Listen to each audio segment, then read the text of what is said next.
ये कोई खेल रहा है भाई। मेरा खेल देखेगा ना तो पागल हो जाएगा, इतना बेहतरीन खेलता हूँ।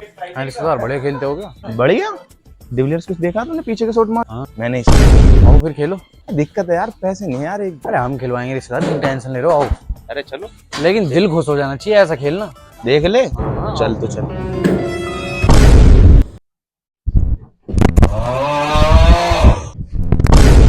तो क्या रिश्तेदार यार, तुमने बेइज्जती करा रखी है, एक और बल्ले में नहीं लग रही यार तुम्हारे। रुक जाओ रिश्तेदार, मार रहा हूँ अभी। पर क्या रिश्तेदार यार, तुम्हारे बस की नहीं खेलना, तुम बाहर को आ जाओ। मार रहा हूँ रिश्तेदार, मार रहा हूँ, रुक जाओ। उन्हें यार किसे लिया है यहाँ पे? रिश्तेदार है यार। अबे रिश्तेदार ना, झुंडा इस पे ना आता खेलना मिलना। तुम्हारे पैसे और बर्बाद करवा दिए इनने। रुक, अब तुम्हें डिविलियर्स वाला शॉट मारता कि दिखा दूँ पीछे। चल तो भैया तू इसे बोल ही था। चलो खड़ा हो। देख मर गया यार, इसे बचेगी यार। उन पैसे में आग लगवा दी।